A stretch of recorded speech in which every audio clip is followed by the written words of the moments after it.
Right. So, in this video I am going to discuss about the corolla.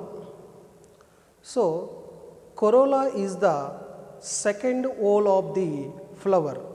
See, this is the corolla. Corolla, it is second whole of the flower. See, this is the pedicel. So, on the pedicel, a small swollen like structure is there. This is the thalamus. This structure is called thalamus. So, on the thalamus, this is the pedicel. This is the pedicel. Pedicel. On the pedicel, a small, that is a swollen like structure is there, that is called thalamus. So, this is the thalamus. On the thalamus, the first circle, this is the first whole of the flower. This is the first whole. It is the occupies the calyx. The first whole is occupies the calyx. Okay, this is the calyx. And second whole of the flower, it is occupies the corolla. So, this is the corolla. So, here corolla. Where is the location of the corolla in flower? On the thalamus. On the thalamus, at the second whole of the flower, that is the second whole of the flower. This is the corolla. So, finally, what is the conclusion about the corolla? Here it is the second whole of the flower on the thalamus. So, this is the exact location of corolla in the flower. Okay, na? So, next. So, here generally the corolla is made up of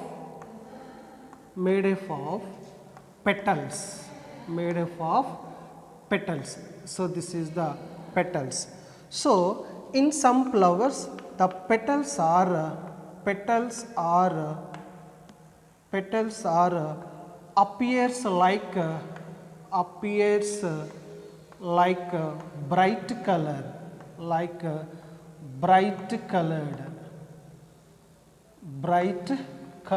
petals.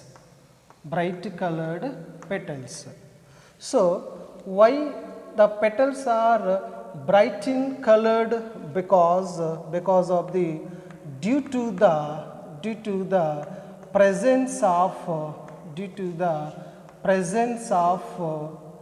anthocyanin.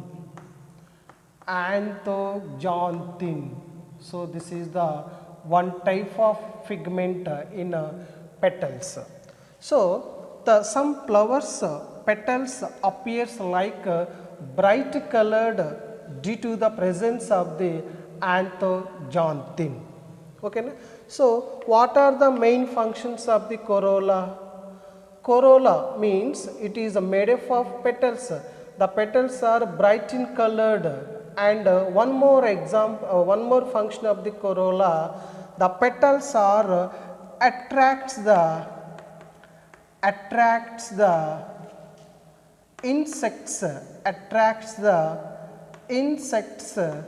for the pollination mechanisms. Okay, now what is the pollination? Transfer of pollen grains from the one flower anther to the another flower of the stigma, that is the pollination. So, here the petals are attracts the insects for the pollination mechanisms, either cross pollination or self pollination. So, this is the main functions of the petals. Okay, na? Next, here some plants, the petals are, if the petals are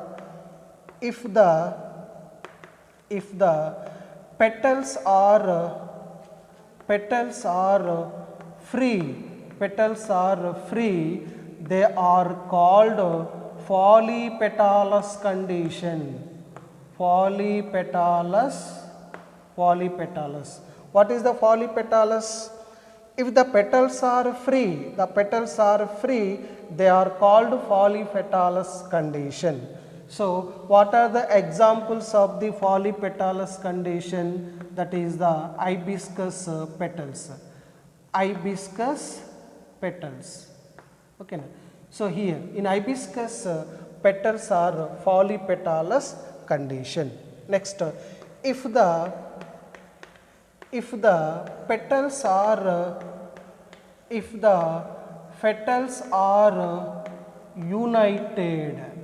united or fused, okay na?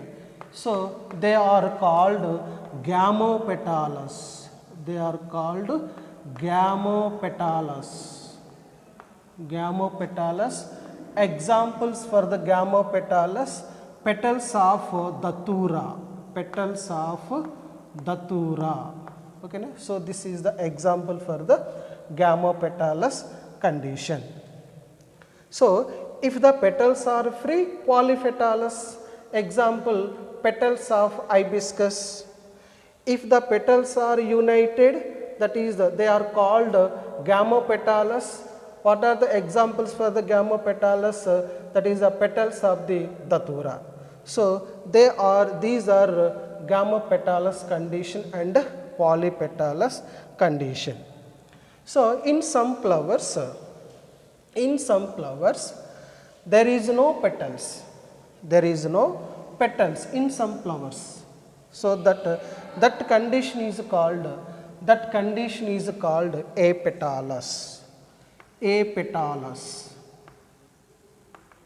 Apetalous means, so in some flowers there is no petals. So this condition is called apetalous condition. Example for the apetalous condition, that is a Saraka indica. So in this plant flowers there is no petals. That condition is called apetalous condition. A means absence. A means absence. Petalous means absence of the petals. So absence of the petals observed in the Saraka indica. In Saraka indica flowers there is no petals. So this is the most important concept. So this is the apetalous condition. Right. Next, what are the shapes of the corolla? So corolla may be different shapes.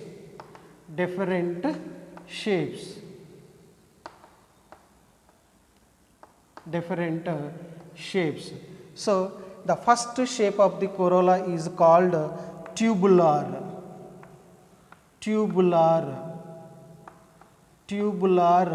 corolla.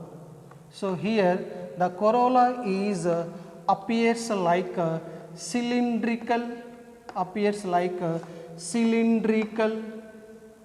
or tubular in shape. That is the tubular corolla means, that is the shape of the corolla is cylindrical or tubular, elongated tubular in shape. That is the tubular corolla. What is the example of tubular corolla? That is the disc florets of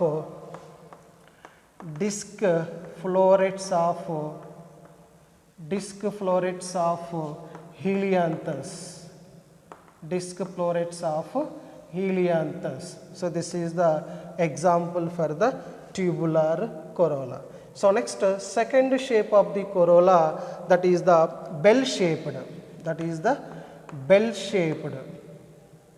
Bell shaped corolla is also known as campanulate. campanulate,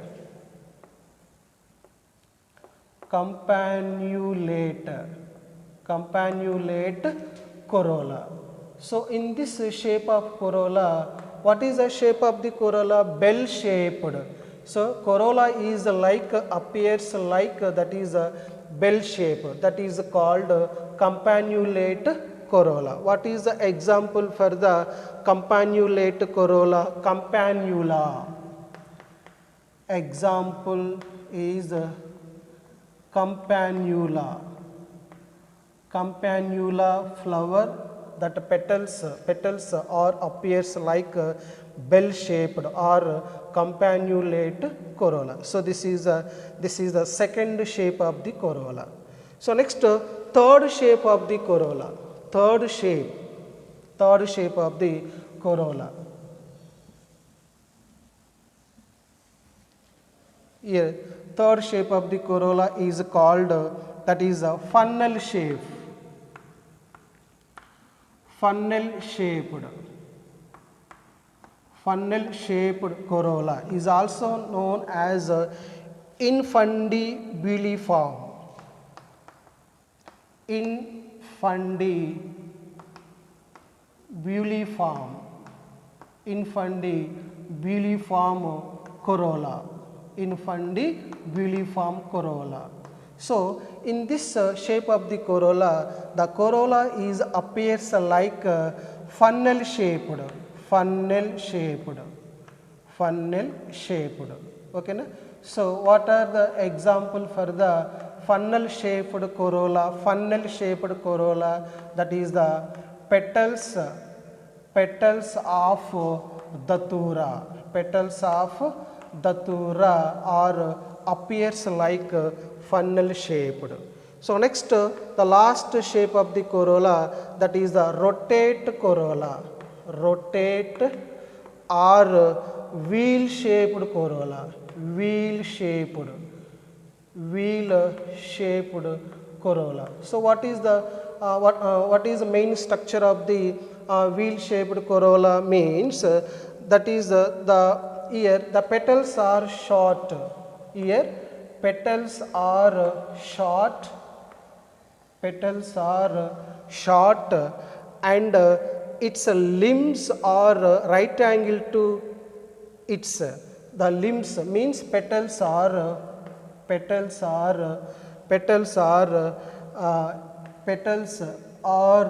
in the right angle to each other. That is called rotate or wheel shaped corolla. Here the petals are short, then petals are in the right angle to each other. That petals are called rotate or wheel shaped corolla. What is the examples for this? That is nyctanthus. Example, nyctanthus. Okay na? So this is the examples for the that is rotate or wheel shaped corolla. So here corolla may be different shapes. The first shape is called tubular shape, second shape is called bell shaped, third shape is called funnel shaped, and fourth shape is called rotate or wheel shaped corolla. So these are different types of the different shapes of the corolla. Okay na? So this is about the complete explanation about the corolla.